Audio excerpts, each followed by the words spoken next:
L'Algérie est au cœur du Maghreb, au bord de la Méditerranée.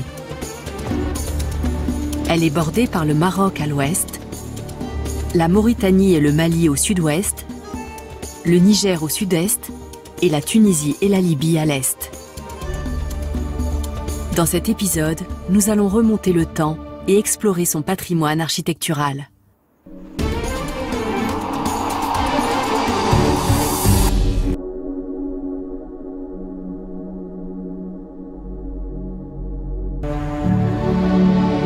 Le pays s'est construit au gré des conquêtes par les Romains, les Arabes, les Ottomans et les Français. Et avant eux, il y a eu une civilisation nord-africaine, le royaume de Numidie.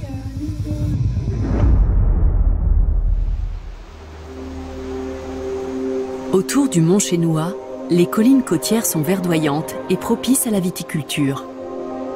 Au pied de la montagne se trouve Tipaza, autrefois port phénicien, puis colonie romaine sous l'empereur Claude en 43 avant Jésus-Christ. Parmi les ruines antiques, on voit les vestiges d'amphithéâtres, de villas et d'églises. C'est par ici que le christianisme est arrivé en Afrique au IIIe siècle. Il a fallu plus d'un siècle et les 3 guerres puniques contre Carthage pour que Rome s'implante dans cette partie du Maghreb.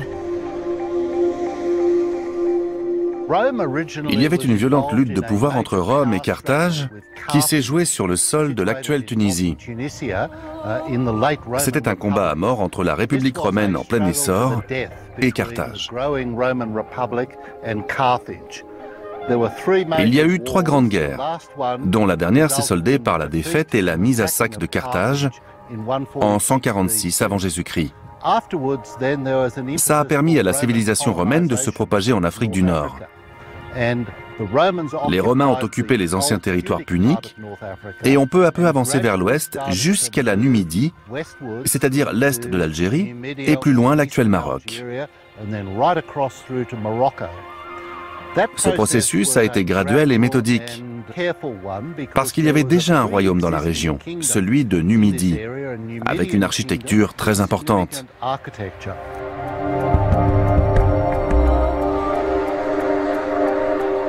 Le plus bel exemple des traces laissées par ce royaume berbère est le mausolée royal de Maurétanie.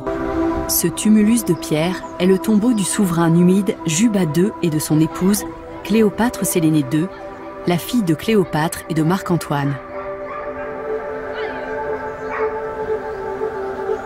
Le mausolée royal mêle clairement plusieurs influences.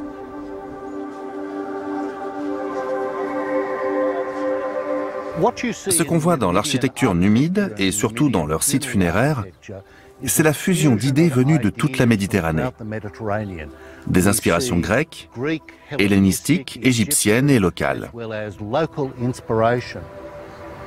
Il ne s'agit pas de détails copiés ici ou là, mais plutôt d'une incorporation des influences de l'architecture et de l'art, qui est typiquement nord-africaine. Dans ces tombeaux royaux, on a des éléments architecturaux qui ont été repris à d'autres régions du monde méditerranéen, mais qui ont été mélangés pour donner un style unique, propre à la Numidie et à l'Afrique du Nord.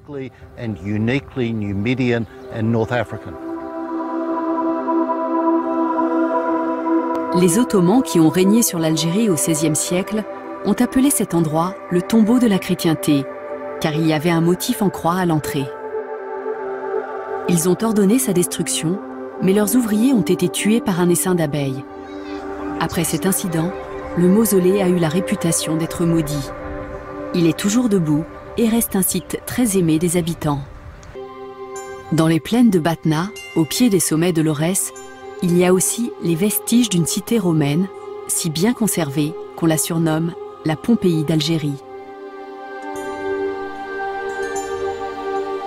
Timgad est l'un des joyaux archéologiques du pays.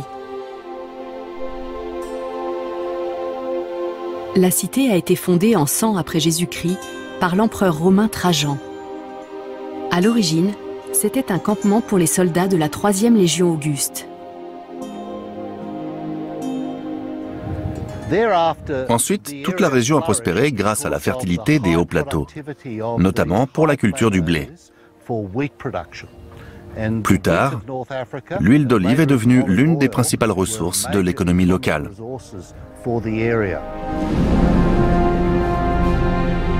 L'emplacement de Timgad est marqué par son arc de triomphe qui rend hommage à plusieurs divinités. L'archéologue Kader Ben Salah connaît le site par cœur. On a deux inscriptions importantes donc, qui sont encore sur place in situ, où on a l'inscription dédiée à l'acte Concordia et l'autre au dieu Mars, donc au dieu de la guerre. Et c'est comme si, quelque part, on voulait dire que si vous voulez venir dans cette ville avec la paix, vous serez les bienvenus. Mais par contre, si vous venez avec des idées belliqueuses, vous aurez donc ce qui vous attendra, vous saurez ce qui vous attendra. Quand on avance sur la Grande Rue, on a une vue à couper le souffle de toute la cité. Illustration des préceptes romains en matière d'urbanisme. Le plan de Timgad est un carré parfait, composé de 111 pâtés d'habitations et de bâtiments publics. Elle est traversée par deux voies principales perpendiculaires. Cette ville a été construite selon un plan typiquement romain, c'est-à-dire deux voies principales qui est le Decumanus Maximus et le Cardo Maximus, qui sont les axes des 4 points cardinaux, donc qui font le nord-sud pour le Cardo Maximus et l'est-ouest pour le Decumanus Maximus. Alors, les deux voies se rencontraient au niveau du Forum, qui est la place centrale de la ville et où c'est le cœur battant de la ville, où on a une basilique judiciaire, une curie et aussi le Capitole. La vie publique s'articulait autour du Forum. C'était à la fois un lieu de réunion et un marché. Le temple célébrait l'empereur Trajan et ses victoires militaires. Ensuite, il y avait le Capitole, un immense édifice religieux consacré à Jupiter, Junon et Minerve. 14 thermes romains se trouvaient à Timgad. Ils servaient notamment aux voyageurs qui arrivaient dans la cité.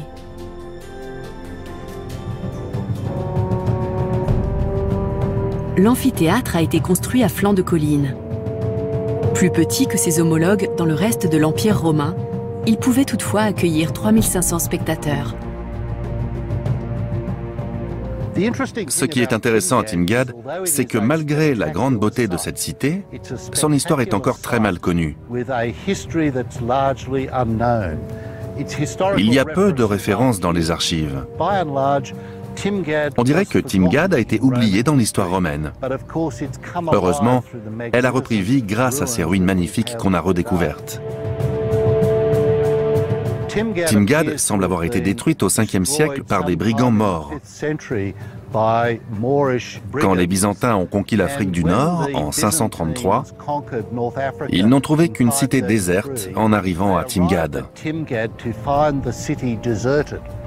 Le site était recouvert de sable et il a été oublié jusqu'à ce qu'il soit exhumé au début de l'occupation française de l'Algérie.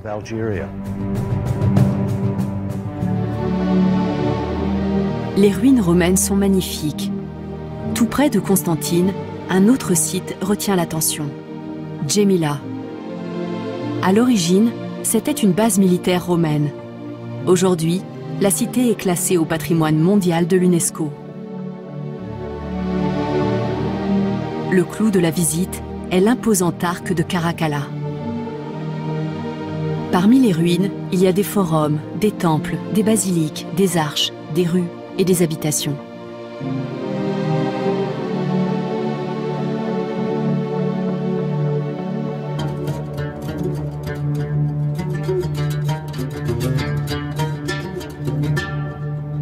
Djémila reste l'un des meilleurs exemples de la manière dont les Romains ont su adapter leur architecture à des reliefs montagneux. La cité est en hauteur, entourée des collines de la chaîne de l'Atlas, à une altitude de 900 mètres.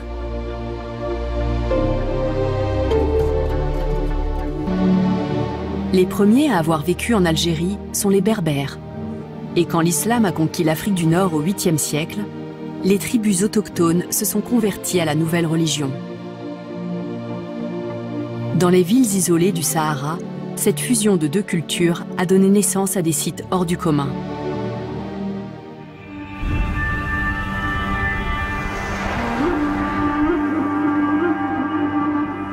Le peuplement de la vallée du Mzab remonte au 8e siècle.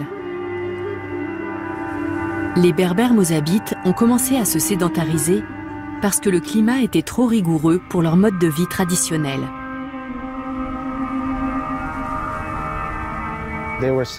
Ils étaient semi-nomades, c'est-à-dire qu'ils n'avaient pas d'agriculture permanente. Ils se déplaçaient constamment dans le Mzab. Ils n'en sortaient jamais. Ils n'avaient pas de palmeraies, pas de ville. À l'époque où ils étaient semi-nomades, il y avait beaucoup moins de sources d'eau dans la région.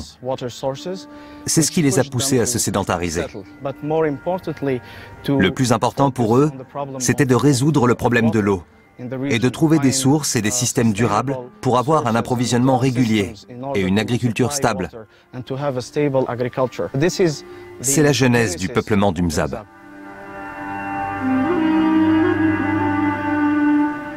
Dès que les tribus berbères se sont installées, elles ont fondé 7 cités, dont 5 principales. Gardaïa, Beni Isgen, Bounoura, Melika et El Atef.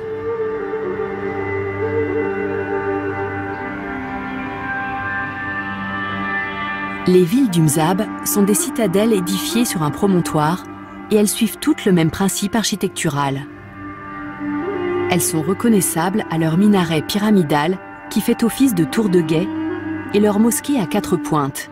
À l'origine, c'était une forteresse défensive en haut de la colline, la mosquée étant considérée comme la dernière ligne de défense. Autour de la mosquée, les habitations sont agencées en cercles concentriques. Elles se ressemblent toutes, car la société mozabite était basée sur l'égalité. La vie était fondée sur le respect de la famille. Chacune des 7 villes du Mzab est composée de 3 quartiers différents. Le Ksar est le village où les gens vivent. Ici, la priorité, c'est le quotidien de la famille. Il y a principalement des maisons. Elles sont apparues progressivement, d'abord autour de la mosquée, avant de s'étendre jusqu'à former la ville que vous voyez aujourd'hui. Habitant de Gardaïa, Kamel Ramadan est aussi guide. Vous voyez une maison traditionnelle qui est construite dans le fond. Ce sont tous des rochers qui touchent cette partie pour construire toute cette maison traditionnelle avec des matériaux de construction, avec des rochers purement traditionnels dans le noyau de son ancienne ville de Gardaïa. C'est un échantillon qui existe maintenant plus de 10 siècles. Dans le Ksar, nous avons aussi le quartier des marchands. Il est situé aux portes de la ville et il est bien délimité. Ça veut dire que dans le reste du village, c'est interdit d'ouvrir un commerce. Parmi les coutumes traditionnelles ici, toute cette partie c'est spécialement pour le commerce, pour les activités commerciales et activités voilà. Dans l'ancienne ville, c'est là uniquement la mosquée, l'école coranique et aussi les habitations, plus de 9000 habitations pour minimiser le bruit et aussi pour faire l'intimité totale. C'est pour cela qu'ils ont fait cette séparation.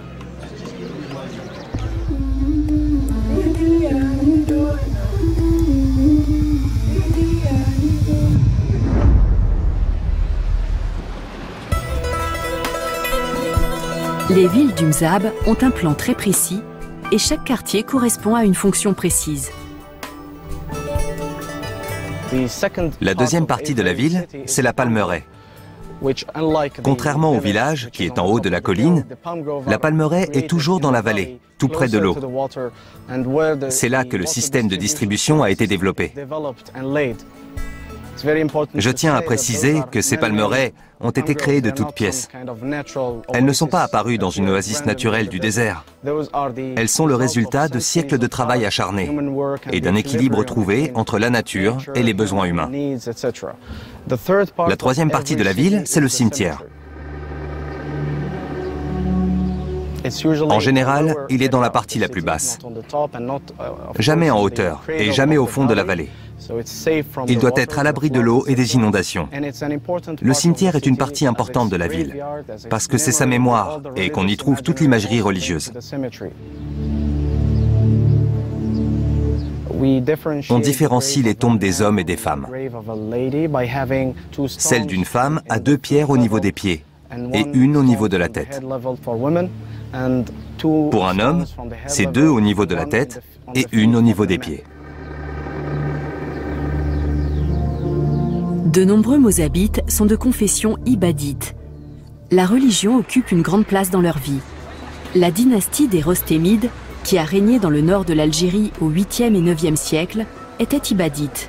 Quand elle a été renversée par les Fatimides, les fidèles ibadites se sont réfugiés dans le désert où ils ont bâti leur cité au 11e siècle. L'ibadisme est une branche de l'islam, distincte du chiisme et du sunnisme. L'ibadisme est très strict et chaque individu doit répondre de ses actes. Il ne suffit pas d'être musulman pour obtenir le salut. Un comportement respectueux des préceptes religieux doit accompagner la foi. Cette règle, conjuguée à un environnement très dur et une vie quotidienne difficile, a sans doute favorisé un grand sens de l'effort dans cette communauté. Chez les Mozabites, la notion de chômage n'existe pas. Les gens travaillent, même s'ils n'ont qu'un petit boulot. Surtout les jeunes. Le travail est une valeur sacrée. Les ibadites sont reconnaissables à leurs vêtements blancs. Les femmes mariées portent le haïk ou aouli, un grand tissu blanc en laine qui recouvre tout leur corps, à l'exception d'un œil. Les ibadites vivent depuis des siècles dans la culture mozabite, mais ils forment une communauté soudée à part. Les mosquées des ibadites se distinguent, comme l'a écrit un auteur, par leurs 4 doigts dressés vers le ciel. Celle de Gardaïa a été bâtie au XVe siècle. Les 4 pointes représentent 4 des piliers de l'islam, la mosquée étant le 5e. L'intérieur est une série d'espaces délimités par des arcades en pierre qui soutiennent la structure. La couleur blanche évoque la sérénité, un concept typiquement ibadite. L'imam de Gardaïa nous en dit plus. Le secret de la cohésion de la communauté, c'est la construction des habitations tout autour de la mosquée. C'est grâce à ça que nous restons tous unis. Ça renforce nos liens les uns avec les autres.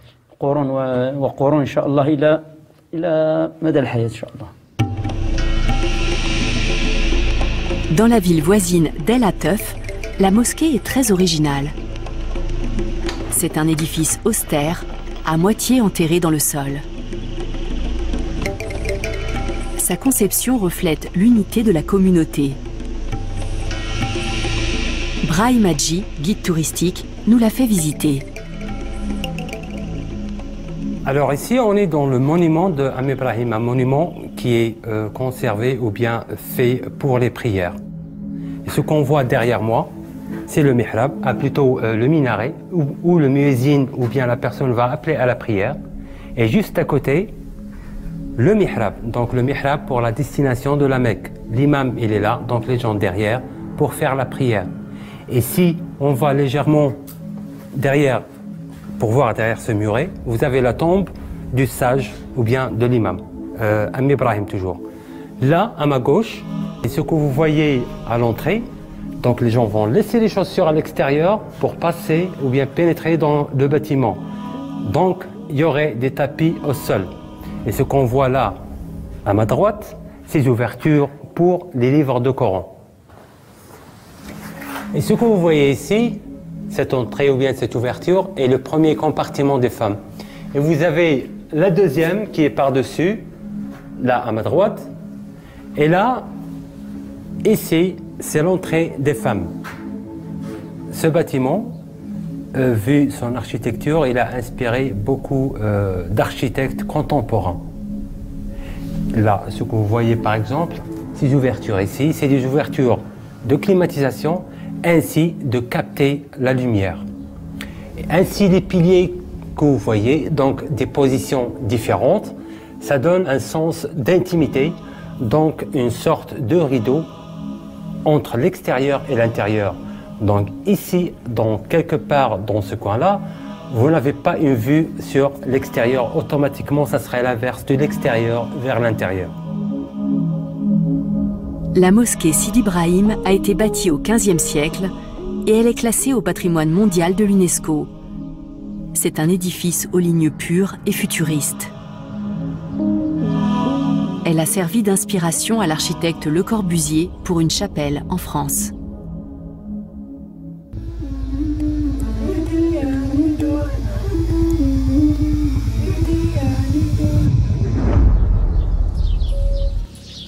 Dans le Mzab, la principale source de revenus est la production de dattes.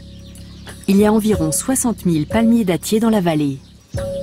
La récolte se fait en août, mais il faut entretenir les arbres toute l'année, notamment pour faire la pollinisation à la main et l'élagage.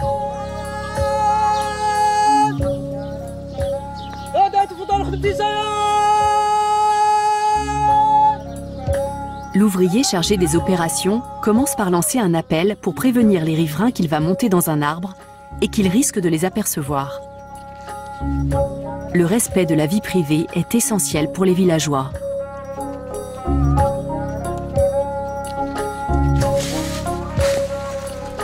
Est en train de répartir ses régimes de dattes, donc qui commence à peser un petit peu lourd sur le palmier.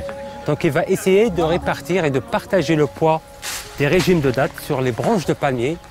Et ce qui n'est pas bien formé comme régime de dattes ou bien de dattes, automatiquement il va les couper comme vous les voyez. La couronne de feuilles est souvent très large et les palmes ont de longues épines à leur base. Le travail de l'ouvrier agricole est long et pénible et il a souvent une centaine de palmiers à élaguer.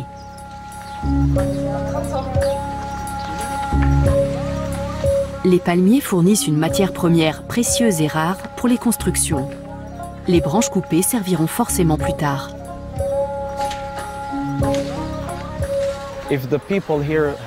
Les gens d'ici ont réussi à survivre dans un environnement très difficile, parce qu'ils n'ont pas cherché à imposer leurs lois à la nature. Au lieu de ça, ils ont compris la nature et ils vivent en respectant l'équilibre fragile entre les ressources et leurs besoins. C'est la même chose pour tout. L'eau, le bois, toutes les ressources sont gérées avec beaucoup de soin. C'est ce qui explique ce système ingénieux, très précis. Parmi ces créations du Mzab, il y a notamment le système d'irrigation. Brahim Hadji nous parle de la Fogara. Ici, on est dans le nid de l'oued de la vallée du Mzab.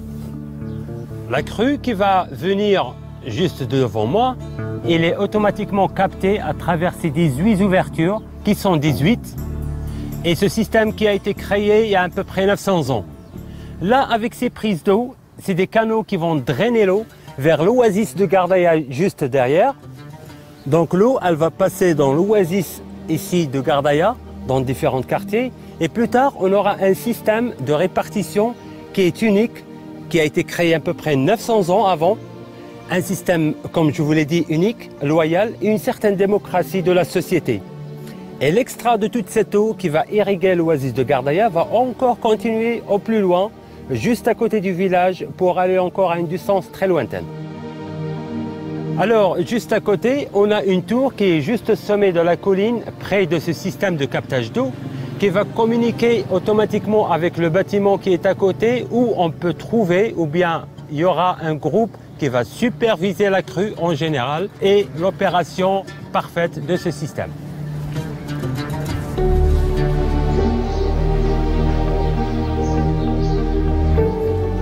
Donc ici, on est dans une ruelle, juste à côté de la sortie ou bien de ces canaux automatiquement. Donc l'eau, elle va passer à travers ou bien dans ce sens-là, tout au fond de cette ruelle. On a des prises d'eau qui sont juste en bas ou en dessous des murs. Donc la hauteur parfois du débit d'eau, elle est de 15, parfois jusqu'à 60 cm de hauteur. Et ce que vous voyez ici, comme je vous l'ai dit, c'est des prises d'eau. Donc ces prises d'eau, elles sont mesurées suivant la surface et la quantité de palmiers dans l'oasis. Et ceci avec ce moyen qui est le noyau de date.